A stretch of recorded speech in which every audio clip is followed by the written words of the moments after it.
Bom dia, irmãos. Graça e a paz do nosso Senhor Jesus nesta manhã. Por favor, pegue a sua Bíblia. Vamos abrir lá no livro dos Atos dos Apóstolos, capítulo 2.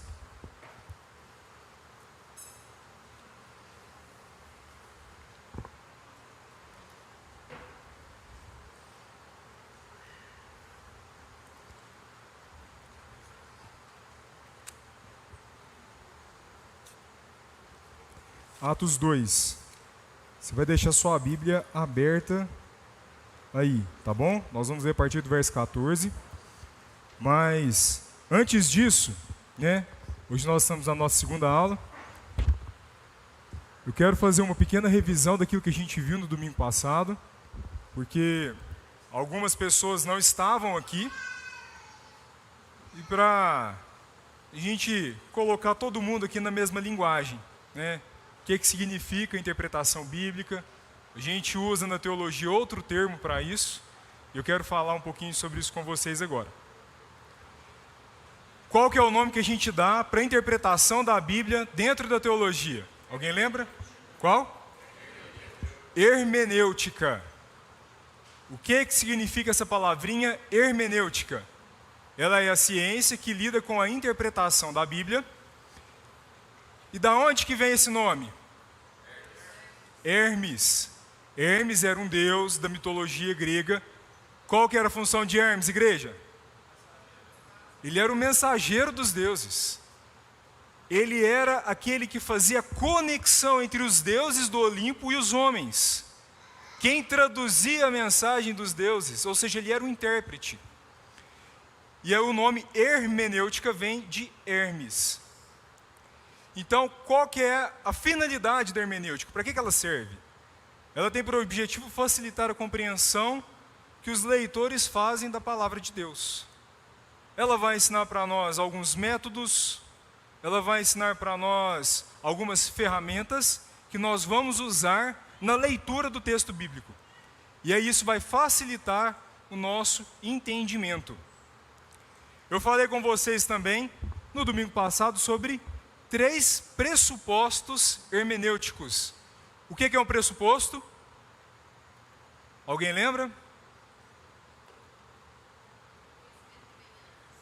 Pressuposto é um conhecimento que vem antes, mas ele é, digamos que, uma verdade absoluta na minha vida, da qual eu não abro mão, e quando eu vou para o texto eu carrego isso comigo. Qual que é o pressuposto mais famoso que nós temos aqui?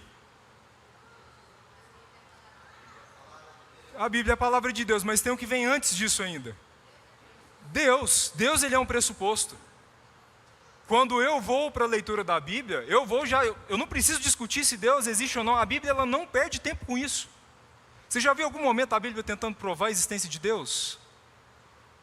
Lá na Bíblia tem algum versículo que fala assim: Deus ele é como o vento, eu não vejo, mas eu sinto. Não existe, porque a Bíblia ela não tem essa preocupação.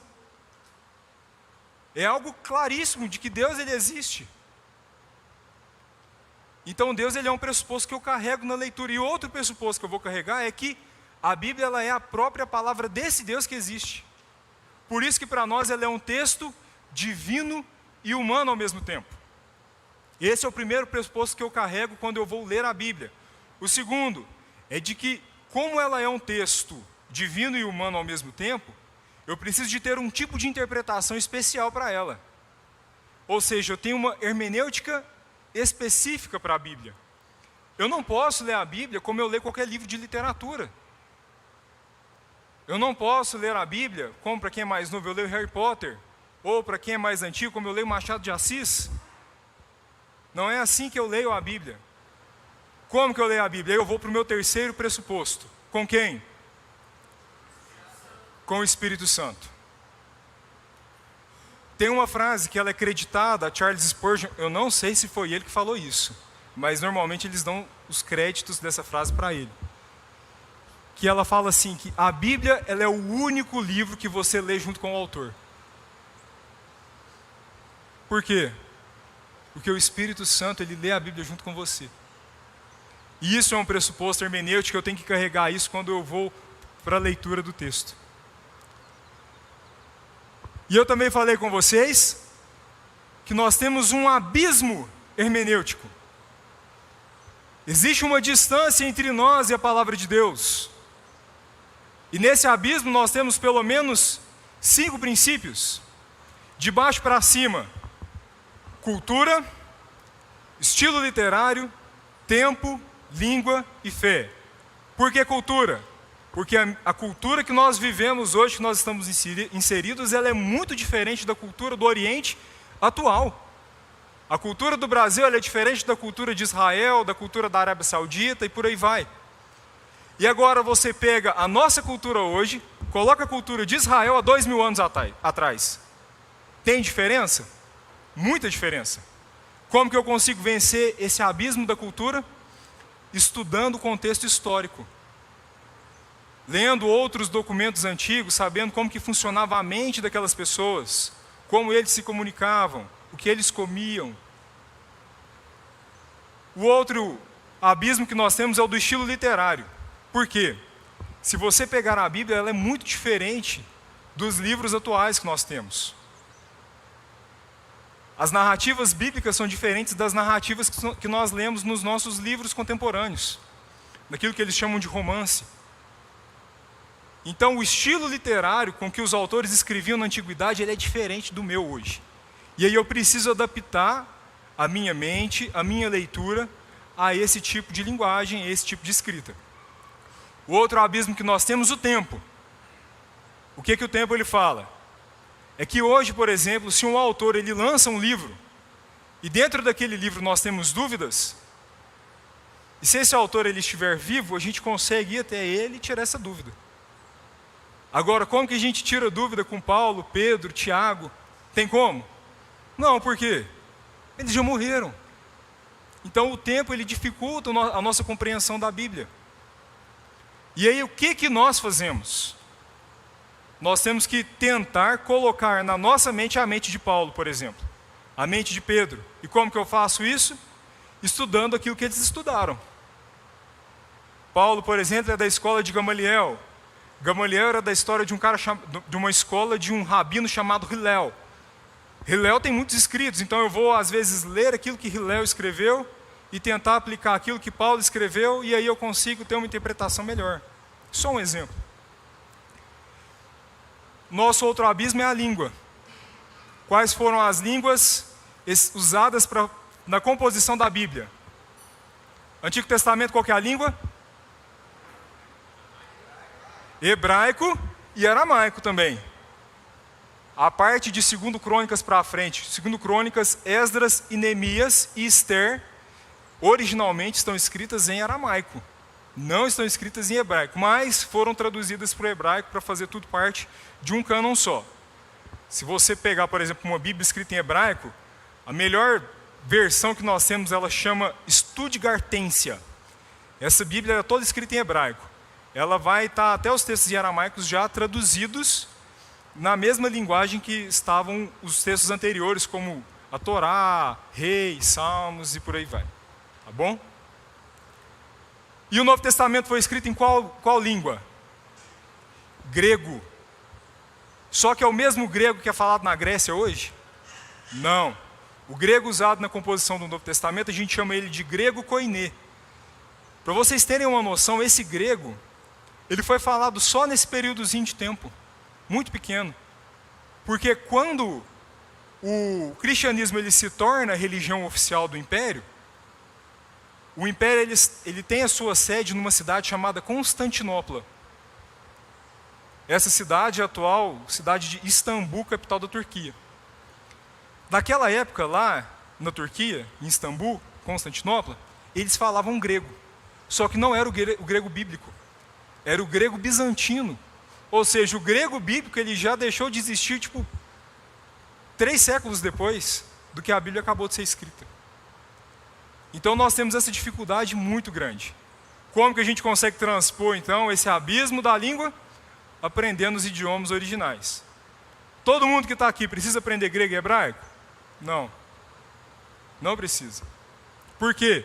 Porque a gente tem quem faz isso para nós, né? Existem pessoas que se dedicam a estudar o grego, existem pessoas que se dedicam a estudar o hebraico. Essas pessoas, elas vão criar livros para nós, vão criar comentários, vão fazer esse trabalho que a gente chama de trabalho exegético, que é procurar o real significado do texto, e vai colocar isso tudo mastigadinho para a gente, já em português, e facilita a nossa compreensão. Por isso que, na nossa última aula, eu indiquei para vocês comentários de Bíblias de estudo. E ficou faltando eu apresentar esse comentário para vocês, que é o meu segundo maior livro. E esse é um comentário volume único, de toda a Bíblia. Ele tem 2.176 páginas. Eu só tenho um livro que é mais grosso que esse, que se chama Jesus Recordado, do Jimmy Dunn. Isso aqui, gente, é um comentário inteiro, de Gênesis e Apocalipse. Eu indiquei 2 para vocês, tem o outro que é o do MacArthur, tá? Ele é digamos que umas 100 folhas menor, entendeu? Oi? Não, isso aqui, gente, isso aqui não é coisa que você lê tudo não, pelo amor de Deus. Você não vai pegar isso aqui e vai ler tudo. Você está estudando lá, eu estou estudando Salmo 100, eu vou olhar o comentário de Salmo 100 aqui. Isso aqui é um livro de consulta, isso aqui não é um livro para você poder pegar e colocar na cabeceira da sua cama. Se você fizer isso, de duas uma, ou você é um cara muito esforçado, muito dedicado, e assim, merece todo o louvor, ou você é doido, né? Ou você viaja na batatinha. Passa aí, se vocês quiserem dar uma olhada nesse comentário, gente, fica à vontade, tá? Ele é bem pesadinho. E o último, irmãos, é um abismo da fé. Nós podemos vencer todos esses 4 abismos. Nós podemos entender bem a cultura. Nós podemos saber qual que era o estilo literário que a Bíblia foi escrita. Eu posso vencer as barreiras do tempo e ter a mente de Paulo aqui na minha cabeça. Ou então, irmãos, eu posso ser um expert em grego e hebraico. Mas se eu não tiver fé, de nada vai me adiantar isso. Por quê? Sem a fé, esse texto ele não vai entrar no meu coração, ele não vai mudar a minha realidade, ele não vai mudar a minha vida. E aí, o propósito, a finalidade da Bíblia, o porquê que Deus revelou isso a nós, se torna algo sem sentido e vazio. E aí nós estamos diante de um livro de literatura, igual nós temos Machado de Assis, igual nós temos Harry Potter, Percy Jackson, igual nós temos aquela Agatha Christie, e lá vai. Esse é o propósito da Bíblia. Ela precisa nos mudar. Então nós começamos a nossa aula 2. Nós vamos falar sobre a história da interpretação da Bíblia. Primeira parte. Nós vamos até as portas da Reforma. E aí no domingo que vem a gente continua a história da interpretação da Bíblia. Porque é uma matéria, irmãos, enorme, gigante. E para a gente começar então, pega a sua Bíblia aí em Atos capítulo 2, a partir do verso 14. Eu estou lendo na NVT, nova versão transformadora. Fala assim: E então Pedro deu um passo à frente com os 11 apóstolos e dirigiu-se em alta voz à multidão. Ouçam com atenção todos vocês, povo da Judéia e habitantes de Jerusalém. Escutem o que lhes digo. Essas pessoas não estão bêbadas, como alguns de vocês pensam, pois são apenas 9 horas da manhã. Pelo contrário, o que vocês estão vendo foi predito há tempos pelo profeta Joel. Preste atenção agora naquilo que Pedro ele vai falar naquele evento chamado Pentecostes. Olha o que ele fala. Nos últimos dias, disse Deus, derramarei meu espírito sobre todo tipo de pessoa. Seus filhos e filhas profetizarão, e jovens terão visões, e os velhos terão sonhos. Naqueles dias derramarei meu espírito, até mesmo sobre vocês, servos e servas, e eles profetizarão. Farei maravilhas em cima, no céu, sinais embaixo, na terra, sangue, fogo e nuvens de fumaça. O sol se escurecerá, a lua se tornará vermelha antes que chegue o grande e glorioso dia do Senhor. Mas todo aquele que invocar o nome do Senhor será salvo. O que Pedro aqui estava recitando? Palavra de Joel. Alguém sabe qual capítulo? Capítulo 2. Muito bom, Emerson. Parabéns. Capítulo 2. Joel, capítulo 2. O que Pedro está fazendo aqui, diante de toda aquela gente reunida no dia do Pentecostes?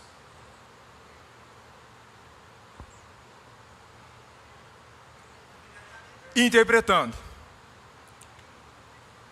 À luz dos eventos que acabaram de acontecer, à luz do derramar do Espírito, à luz das línguas de fogo, Pedro pega o livro de Joel, aquilo que o profeta Joel falou, e começa a interpretar aquele evento. O que Pedro está fazendo? Hermenêutica. Hermenêutica. Quando que começa então a história da hermenêutica? Aqui com Pedro. É a primeira hermenêutica da igreja que nós temos em registro, é essa. Pedro interpretando o Antigo Testamento. E por que nós vamos estudar a história da interpretação da Bíblia? Porque, irmãos, aqueles que não podem lembrar o passado estão condenados a repeti-lo. Se nós não aprendermos com a história da interpretação aquilo que foi feito certo e errado, nós podemos o quê? Repetir os erros. E nesse começo aqui, nesse cristianismo incipiente, no início da religião, da formação cristã, nós tivemos o quê? Muitas heresias. Por que então nós estudamos a história da interpretação? Para que nós não repitamos essas heresias. Aqueles que tiveram uma aula comigo já, isso foi há uns 2 anos atrás, se eu não me engano, acho que foi em 2022. Eu dei uma aula sobre história da igreja, né, um módulo de escola dominical. E a divisão da idade da história da igreja ela é diferente, por exemplo, da divisão da linha do tempo, porque a gente tem os marcadores, né? A gente tem lá o ano 0 é o nascimento de Jesus. Aí a Idade Média ela vai terminar mais ou menos no século IV com a queda de Roma. Aí depois a gente começa a Idade Média, que ela vai até a queda de Constantinopla, que era a segunda sede do Império Romano. Aí a gente começa a Idade Moderna. Depois da Idade Moderna a gente tem a Revolução Francesa, e aí começa a Idade Contemporânea. Isso é história, básico, a gente aprende no ensino médio. Mas a história da igreja, a gente tem alguns marcadores diferentes. Porque ela não começa no ano 0 com Jesus, ela vai começar no ano 30. Jesus não morreu com 33 anos, nasceu no ano 0, então mais ou menos no ano 30, a gente tem o início da igreja. E ela começa quando? A igreja? Qual que é o evento? Pentecostes. Isso que a gente acabou de ler. Aquilo ali era o início da igreja. Do ano 30 até o ano 90, mais ou menos 90, nós temos aquilo que nós chamamos de período apostólico. Por que esse período apostólico ele vai até o ano 90? Alguém faz ideia? Porque acabaram os apóstolos. Qual foi o último apóstolo a morrer? João. Acredita-se que João tenha morrido em 92 na cidade de Éfeso. É isso que a tradição conta. A gente tem certeza disso? Não. Mas a gente tem essa estimativa. E também é bem próximo do último livro da Bíblia que foi escrito. Qual que é? Apocalipse. É o livro mais recente que nós temos da Bíblia. De 90 até 1054 nós temos a Idade Antiga. A Idade Antiga da igreja, que foi dominada pelos pais da igreja nas suas diferentes fases. Nós temos os pais apostólicos, os pais capadócios, nós temos os pais latinos. Quando que essa Idade Antiga ela termina? Em 1054. Qual que foi o evento que aconteceu aqui? Alguém sabe? Alguém arrisca? A divisão da igreja. A igreja ela se dividiu Não foi na Reforma. Foi o primeiro grande cisma da igreja, quando ela se dividiu em Igreja do Oriente e Igreja do Ocidente.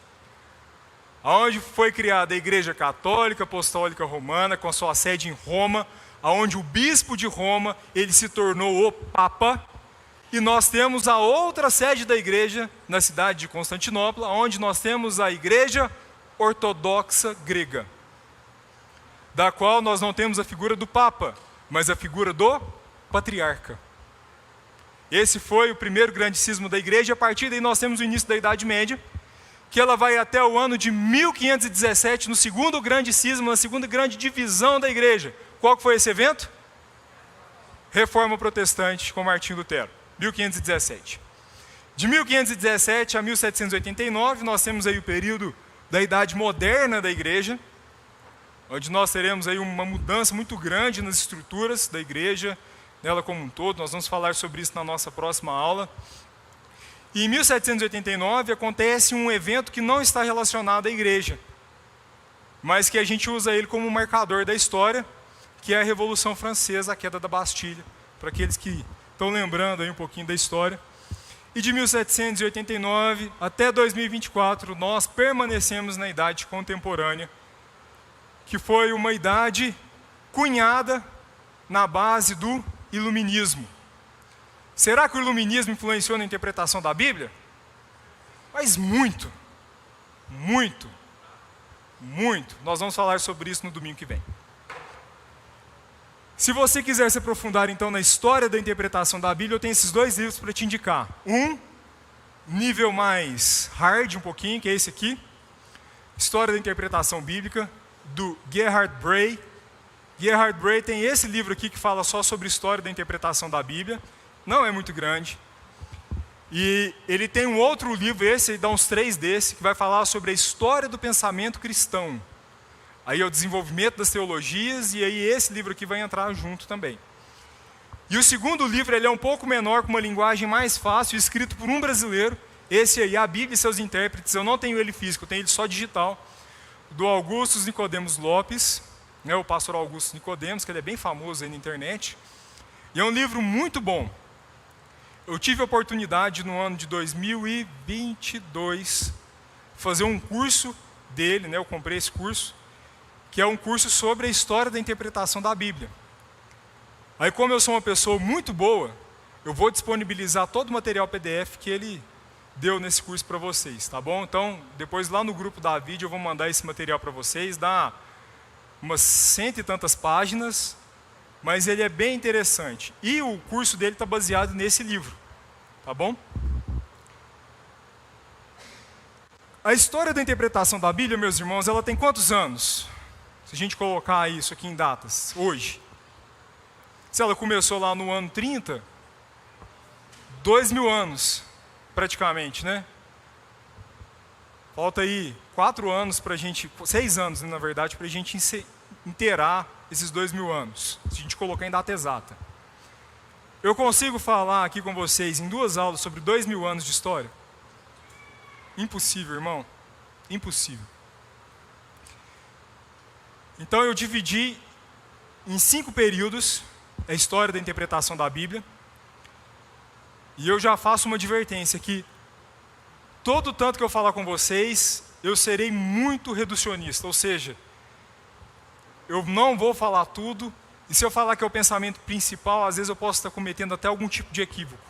Eu vou falar aquilo que era majoritário, aquilo que alcançava mais pessoas.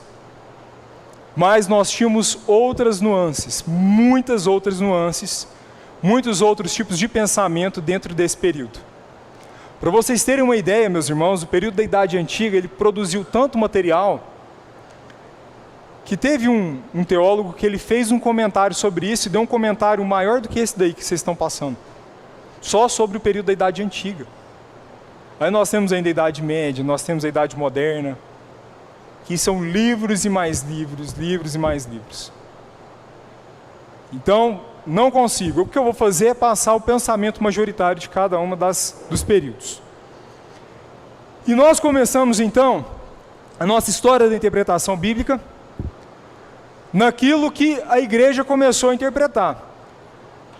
A igreja foi o primeiro o primeiro grupo de pessoas que interpretou a Bíblia?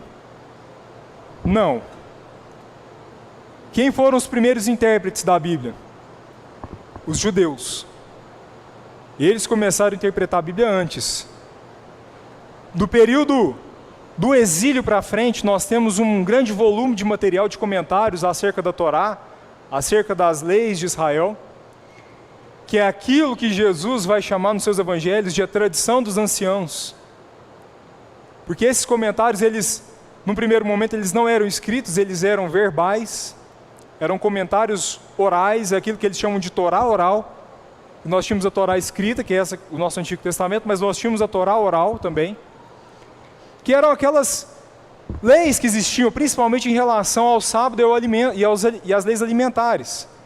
Por exemplo, quanto que eu posso andar no sábado para isso não ser considerado trabalho? Nós tínhamos outro exemplo de lei oral. Se eu cuspir no chão, isso pode ser considerado trabalho, porque quando eu cuspo no chão, aquilo levanta a poeira e pode ser considerado que eu estou arando a terra naquele momento. Então existia esse tipo de lei. E aquilo é uma interpretação que eles estão fazendo da lei de Moisés. Isso depois, no período pós-segundo templo, quando o templo é destruído no ano 70 depois de Cristo, os rabinos eles se reúnem e eles começam a escrever essa lei oral. E eles vão criar aquilo que os judeus usam até hoje, que nós chamamos de Talmud, que são as coleções dos comentários acerca da Torá. Nós não vamos falar sobre isso, porque é muito grande, é muita informação, e irmãos, não é o foco do cristianismo. O cristianismo ele tem a sua própria interpretação, está baseado na interpretação dos judeus? Está, muita coisa. Mas se a gente estudar direto aquilo que os apóstolos falaram, já é de bom tamanho para nós. Então, em primeiro lugar, nós vemos a interpretação cristã das Escrituras, ela acontece nas citações do Antigo Testamento no Novo. Foi aquilo que nós acabamos de ler em Atos 2. Isso vai acontecer em algum outro momento do Novo Testamento? Nele todo. Em todos os livros do Novo Testamento, nós temos citações diretas, indiretas e ecos do Antigo Testamento. É algo que fazia parte da rotina deles. E isso é interessante porque os autores e personagens que do Novo Testamento, eles consideravam o Antigo Testamento como confiável, como palavra de Deus, como aquilo que vem da parte do Senhor. E aí o que eles começam a fazer? Eles pegam o Antigo Testamento e começam a interpretar ele agora à luz de uma novidade. Qual que é essa novidade? Qual que é o fator novo que vai surgir do Antigo Testamento para o Novo? Jesus. É uma interpretação feita à luz de Jesus, à luz daquilo que Jesus era. E é interessante que eles sempre vão respeitar o contexto das passagens da qual eles fazem citações diretas. Fugiu daquilo que Joel falava? Não. Quando Jesus ele vai citar a lei de Moisés, dando uma nova significação para ela, lá no Sermão do Monte, quando ele fala assim, vocês ouviram falar, mas agora em verdade vos digo. O que Jesus está fazendo? Ele está criando algo novo? Não. Ele está fazendo uma interpretação daquilo que Moisés falou acerca da nova revelação que é Ele mesmo. Os autores do Novo Testamento, eles empregaram o Antigo Testamento de maneira tipológica e messiânica. O que é isso? Tipológica, tipologia. Existe uma brincadeira dentro do mundo da teologia que fala que a tipologia é o calcanhar de Aquiles de qualquer teólogo. Por quê? O que é tipologia? Vou explicar para vocês com um exemplo. Moisés, ele foi levantado por Deus com um propósito específico. Qual que era? Libertar o povo de Israel, certo? Ele fez isso? Fez, não fez? Então ele libertou o povo de Deus. Jesus, quando ele morre na cruz, o que ele traz para nós? Liberdade do nosso pecado. Se antes o Egito escravizava Israel, agora o que escraviza o povo de Deus é o pecado. Então aquilo que Jesus ele faz por nós é como se fosse uma espécie de êxodo. Ou seja, Moisés ele apontava para quem? Para Jesus. Então Moisés ele era um tipo de Jesus. Ele não era Jesus, mas ele era um tipo de Jesus. Outro exemplo. Isso, uma sombra. José, ele foi traído para os seus irmãos e foi vendido aos ismaelitas por quantas moedas de prata? Quantas? 30. Por quantas moedas de prata Judas traiu Jesus? Por 30. Então, José, ele aponta para Jesus, ele é um tipo de Jesus.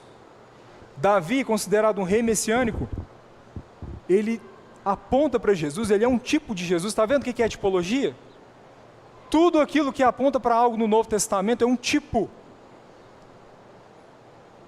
Qual que é o grande problema nisso? É que nós forçamos muito na tipologia.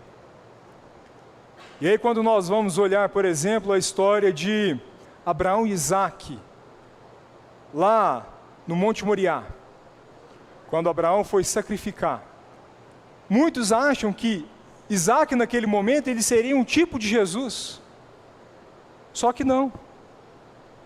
Isaque ele foi salvo, e encontrou-se o substituto para Isaque. Quem que era o substituto de Isaque? O Cordeiro. O Cordeiro é o tipo de Jesus, não Isaque. Vocês conseguem agora entender como que isso acontece? Fala no microfone, passa o microfone para ele. Gente, nós estamos com 2 microfones, tá? Tá um do lado de cá e um do lado de cá para a gente facilitar esse trânsito. Pode falar.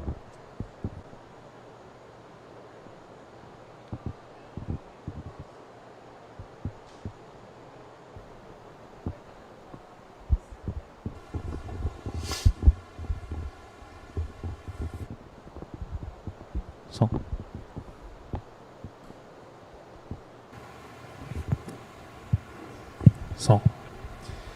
Você falou que força, né? Eu não lembro quem falou e nem se era famoso. Eu acho que não era ninguém famoso não, tá?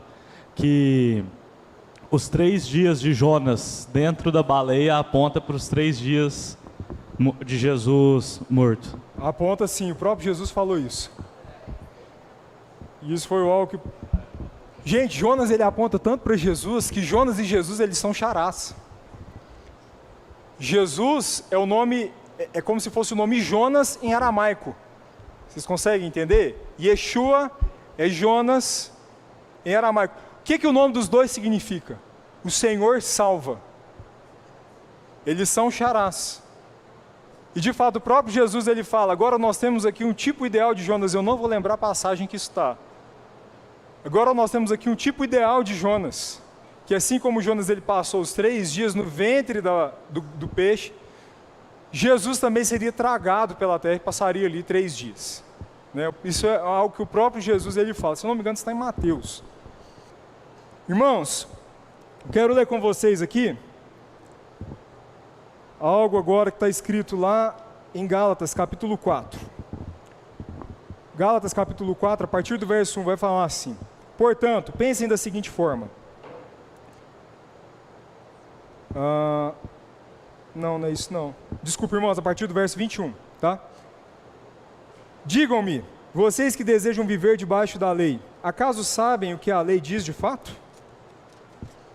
De acordo com as escrituras, Abraão teve 2 filhos, um nascido de uma escrava e outro nascido de sua esposa que era livre.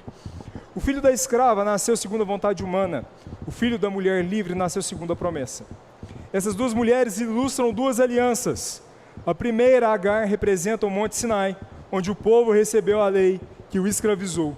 E Agar, que é o Monte Sinai, na Arábia, representa Jerusalém de agora, pois ela e seus filhos vivem sob a escravidão da lei. A segunda, Sara, representa Jerusalém celestial. Ela é mulher livre e é nossa mãe. Até aí. que Paulo está fazendo aqui na carta que ele escreve aos Gálatas? Ele está pegando um evento bíblico, ele está pegando uma passagem lá em Gênesis, e ele está interpretando essa passagem, fazendo uma aplicação muito direta em relação à lei e graça.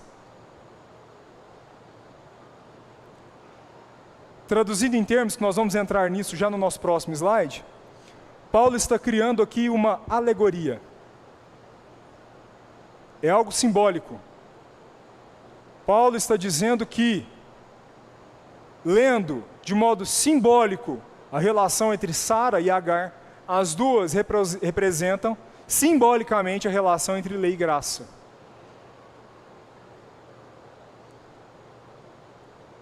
Nessa época aqui, os autores do Novo Testamento, eles faziam isso. Eles alegorizavam o texto do Antigo Testamento, aplicando ele ao Novo. Qual que é o grande problema disso? É que logo depois que os apóstolos vão embora, muitos dentro da igreja acharam que poderiam continuar fazendo isso. E aí eles começaram a criar simbolismos dentro do texto, coisas que o texto não falava. Porque se você lê a história de Sara e Agar, ela não está falando de lei e graça, não. Lá em Gênesis não está falando sobre isso. Quem que está falando sobre isso? Paulo. Ele pegou algo e criou essa alegoria. Mas qual que é a diferença entre Paulo e eu para fazer isso agora? É que Paulo, quando ele fez isso, ele fez inspirado pelo Espírito Santo. Os apóstolos, eles eram pessoas autorizadas pelo próprio Espírito a criar esse tipo de alegoria para aplicar o Antigo Testamento dentro da igreja, a realidade de Cristo. E aí nós vamos entrar então no nosso próxima idade. Porque em vez da gente ficar procurando esse tipo de tipologia, coisas, irmãos, que muitas vezes não agregam em que nós estamos correndo o risco de errar, de cometer algum excesso, nós como igreja hoje, nós temos que focar naquilo que o texto está falando de fato. Aquilo que está escrito lá. Porque quando eu consigo entender o que está escrito dentro da palavra, eu consigo pegar essa interpretação que eu acabei de ter e fazer uma aplicação dentro da minha vida. E essas alegorizações que os apóstolos fizeram, ela criou esse método de interpretação chamado interpretação alegórica. E nesse período, né, nós temos, pode passar para frente, viu, os slides. Eu já passei isso, mais um, aí. E essas interpretações, então, elas criaram duas correntes no mundo antigo. Nós tínhamos duas escolas. Nós tínhamos uma escola que se situava numa cidade chamada Alexandria. Essa cidade, ela fica no Egito. E nós temos outra escola chamada de Escola de Antioquia, que não é a Antioquia da Pisídia, que ficava na Ásia Menor, mas a Antioquia Síria, que foi a mesma cidade que enviou Paulo para suas duas primeiras viagens missionárias. Qual que era a grande diferença dessas duas escolas? A escola de Alexandria, ela era uma escola na qual seu método principal de interpretação era a alegoria. Por quê? Antes da igreja, havia ali na cidade do Egito um judeu chamado Filon de Alexandria. Esse cara, ele era apaixonado pela filosofia grega, principalmente Platão. Platão, filósofo grego, ele fala assim que o mundo, ele é dividido em dois, né? Não é PT e Bolsonaro. Ele é dividido em duas etapas.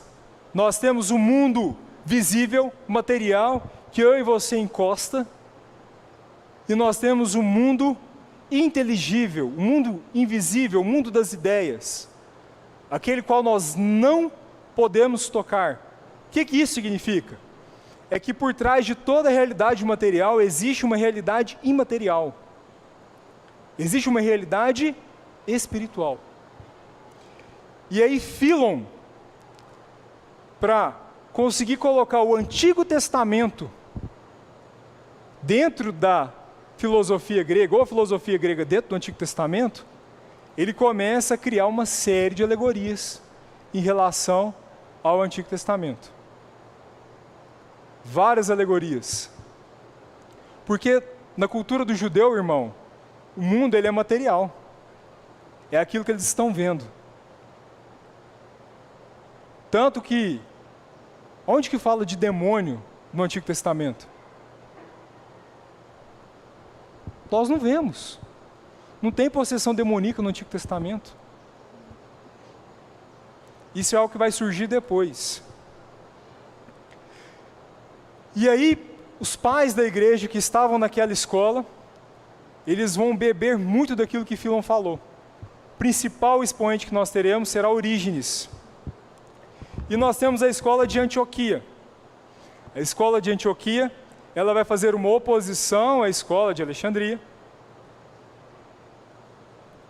Então eles vão pautar muito mais pela literalidade do texto. Aquilo que de fato está escrito nas Escrituras. Tá bom? A escola de Antioquia, ela teve o seu fundador, provavelmente um cara chamado Luciano de Samosata. E ele falava o seguinte, que o sentido espiritual ele não pode ser desassociado daquilo que está escrito. Porque o que a alegoria ela queria dizer? Ela falava assim que existe aquilo que eu leio, mas por trás daquilo que eu leio, existe um mistério, da qual ele não está muito claro para mim, através do texto. Vou dar um exemplo para vocês, para ficar bem claro, né? Uma das várias interpretações que nós temos, isso acontece lá na carta de Barnabé, ele vai falar o seguinte, que naquele episódio, aonde Abraão, ele vai ter uma guerra contra 5 reis, em que ele junta dentro do seu clã 318 homens, vocês lembram dessa história? Esses homens, eles são homens circuncidados. Quando Abraão, então, ele vai e derrota esses reis, ele vai fazer uma associação entre o capítulo 12 e o capítulo 17. Esses homens, eles são circuncidados, e aí quando ele vai atrás desses reis e derrota, essa derrota, ela representa a vitória de Jesus na cruz. Por quê? Porque esses 318, na verdade, eles são as iniciais de Jesus. Como assim? O número 300, irmãos, ele vai ser representado pela letra I, que em grego a gente chama de iota, e aí é o começo do nome de Jesus, Iesu. E a letra, o número 1, ele começa com a letra eta, que é um H, que também é uma das outras formas que a gente tem de escrever Christos, que é com H no começo, que é com eta no começo. E o 8, ele começa com a letra tal, e o T tem o formato da cruz. Esse era o tipo de interpretação que eles tinham. É justamente o que eles queriam que parecesse mesmo, é algo místico. Ou seja, Abraão ele sabia quais seriam as iniciais de Jesus e como ele morreria. Essa é a interpretação que eles tiravam do texto. É isso que a alegoria ela fazia. Coisa, meus irmãos, que de modo nenhum tem sentido. Não é algo que está dentro do texto. Então eles vão querer colocar essa questão da filosofia grega dentro da Bíblia, dentro do texto. Não só com a volta de Jesus, meus irmãos, a alegoria é o que nós mais vemos nas igrejas, principalmente nas igrejas pentecostais. Só para a gente dar um exemplo, né, uma interpretação bem resumida aqui, que eu ouvi uma vez, como seria uma interpretação alegórica da parábola do bom samaritano?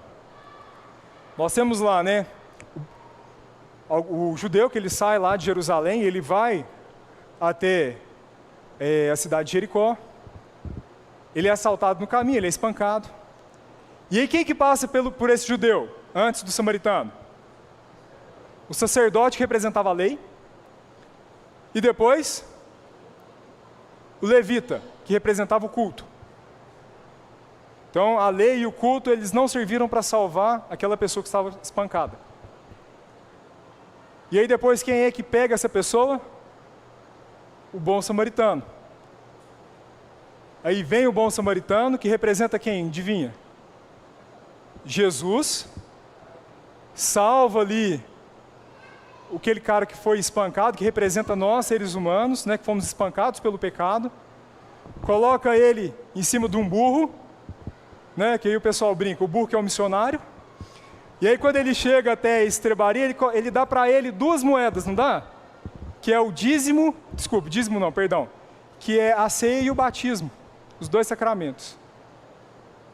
Isso é uma interpretação alegórica do texto. Ele fala isso para mim. O texto ele está falando para mim de ceia e batismo, representando moeda, gente. O texto ele fala sobre o importar com o próximo. Não tem nada a ver com isso que eu acabei de falar com vocês. E isso nós vemos várias e várias e várias vezes as pessoas fazendo. Pode falar, Diana?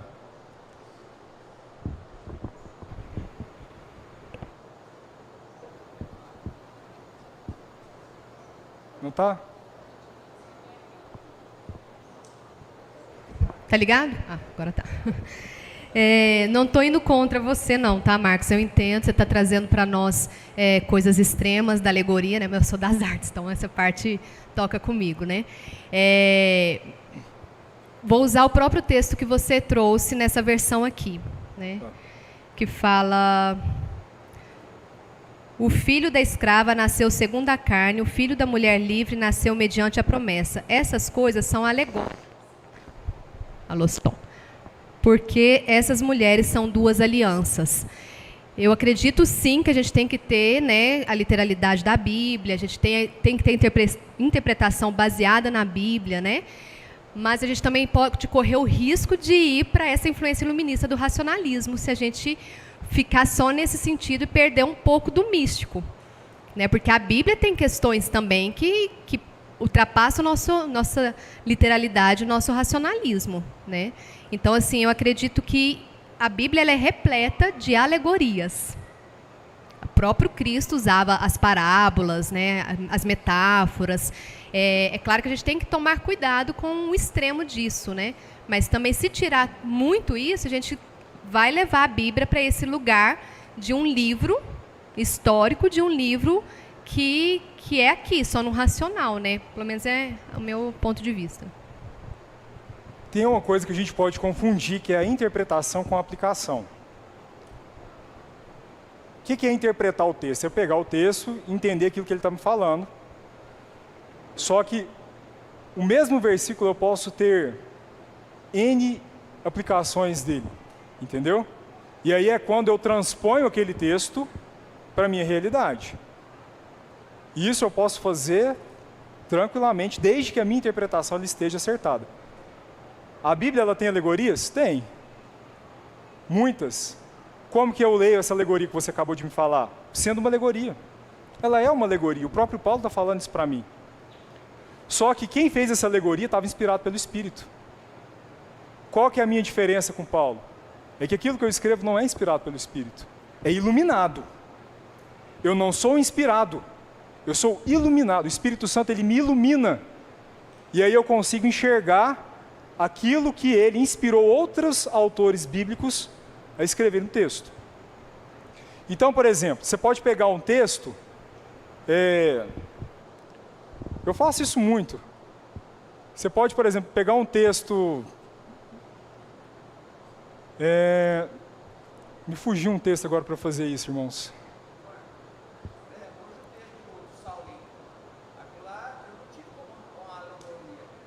Aquilo é uma aplicação. Porque o texto em si, ele não está falando aquilo. O texto em si, ele não está falando assim que Deus ele precisa te moer para transformar pão, azeite e suco de uva e vinho. O texto não fala isso. Só que eu pego aquela verdade, eu interpreto ela dentro do texto, e aí eu transponho isso para a minha realidade e eu faço uma aplicação. É diferente. O texto ele fala sobre isso? Não. Mas eu posso aplicar. E quando eu aplico, eu tenho que ter algo prático, né? Então, assim, as dificuldades da minha vida, elas servem para transformar em algo melhor. Isso é prático. Agora, a interpretação, ela vai me falar aquilo que o texto ele significa de fato. Você entendeu a diferença? Entendeu? Então, isso não é alegoria, isso é aplicação. É o passo final da interpretação.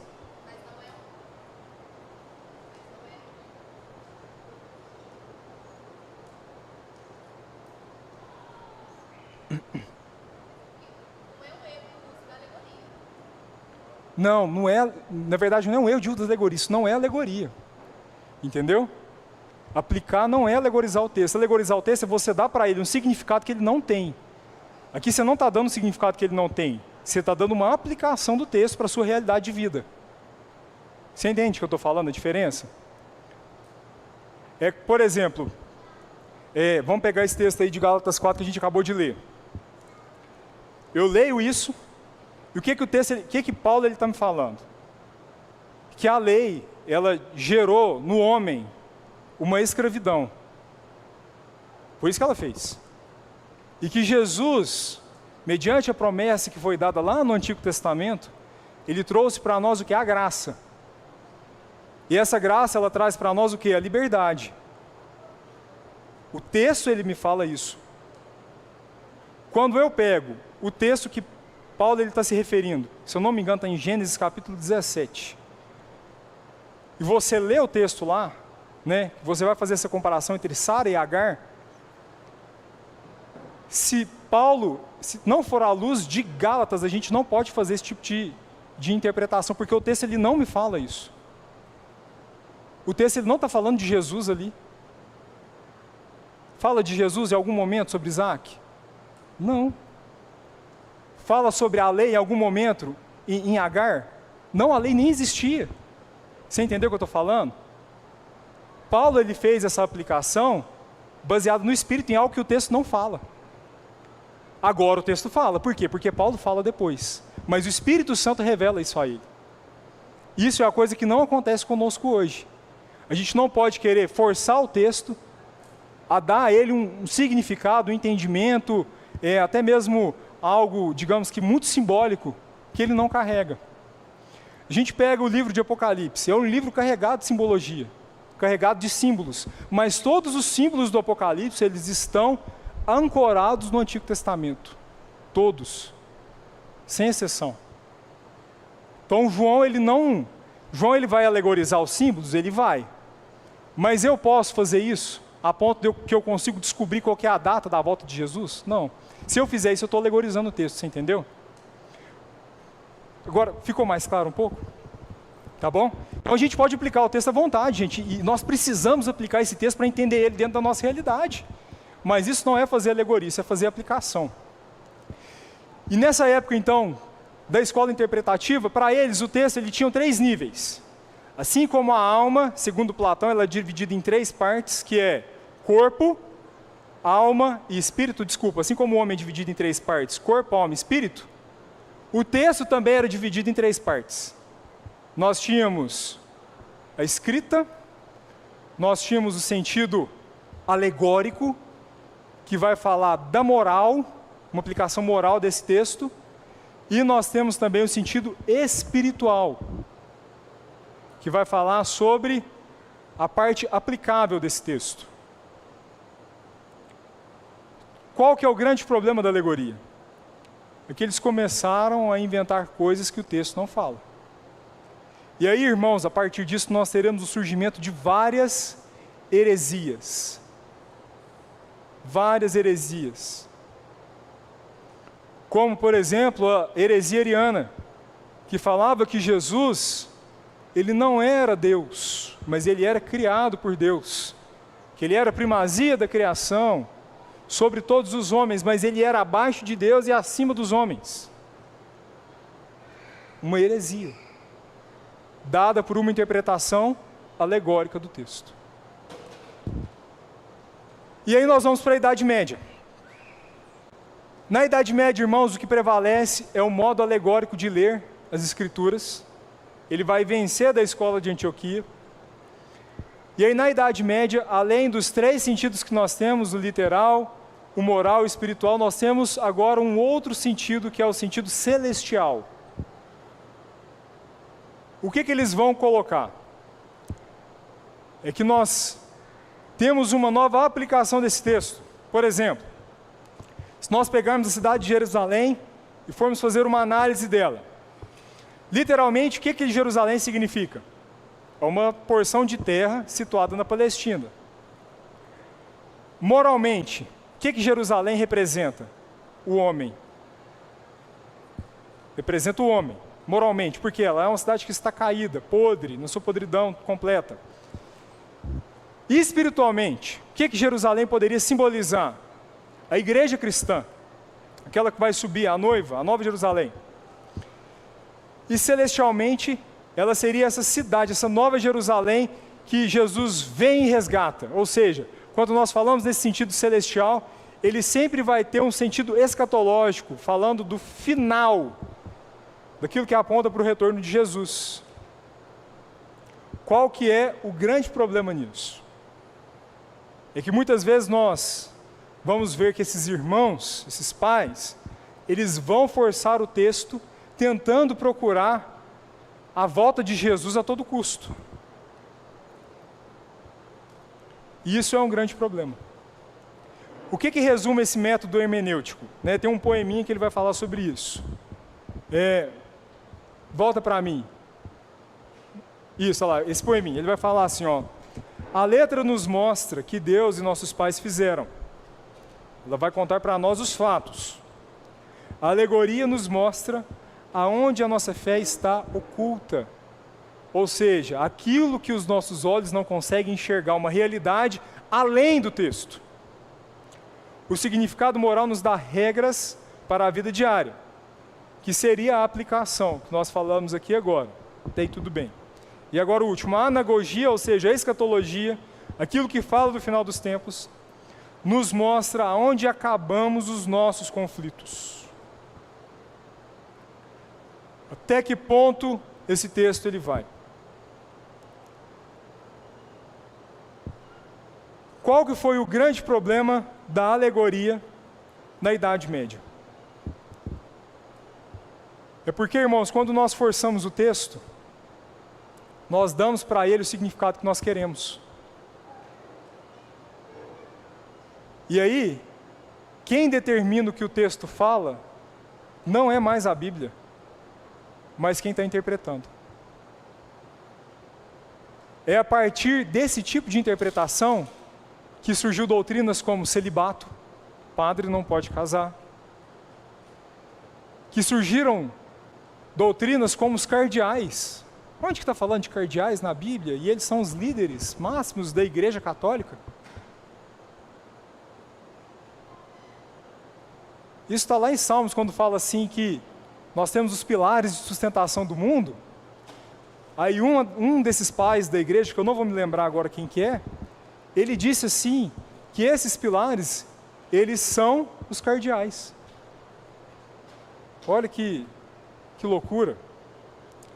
Para a gente ilustrar isso, olha o que Hugo de São Vítor ele fala. Aprenda primeiro em que deve acreditar, e então vá até a Bíblia e encontre lá esse preceito. Primeiro a igreja diz para você o que é certo e errado, e aí depois na Bíblia você vai conferir isso. Não é o contrário, não é a Bíblia que fala para a igreja o que é certo e errado, irmão. Está vendo a inversão de valores? O que a alegoria ela pode causar? Por último aí, Stephen Langton, ele vai falar assim, ele que dividiu a Bíblia em capítulos, lá no século XIII, vai dizer assim que a preferência deve ser dada ao significado espiritual e não ao sentido literal. Ou seja, aquilo que está oculto no texto é mais importante do que aquilo que o texto me fala. tendo em vista que considerava o primeiro mais útil para a pregação e crescimento da igreja. Isso então, irmãos, é aquilo que vai causar em nós uma série de outros problemas. Porque a partir dessas alegorizações excessivas que nós temos dentro da palavra, surgirão diversas heresias. Por que nós, cristãos, não conseguimos debater, por exemplo, com um católico? Porque nós estamos em níveis de verdades diferentes. Enquanto para nós a única verdade, regra de fé é a palavra de Deus, para eles, além da palavra de Deus, você tem a tradição. Aquilo que a igreja fala, como que você deve interpretar ou não a palavra. A tradição, ela determina como a Bíblia é escrita. E aqui a gente termina a Idade Média. Na nossa próxima aula a gente começa a Reforma, e nós vamos a Reforma, que é a Idade Moderna, e depois a Idade Contemporânea. Amém? Vamos ficar em pé para a gente orar?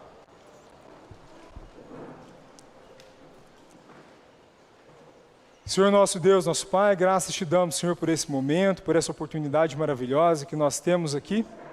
Que o Senhor, Deus, continue nos abençoando, que o Senhor continue, Pai, nos capacitando para entendermos melhor a Tua palavra, da qual, Deus, todos os mistérios já nos foram revelados.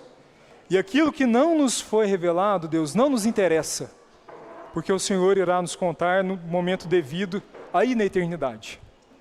Que o Senhor nos ajude, Deus, a aquietar os nossos corações e a entender de fato aquilo que a Tua palavra nos diz, para que possamos aplicar isso nas nossas vidas. Em nome de Jesus eu te oro. Amém.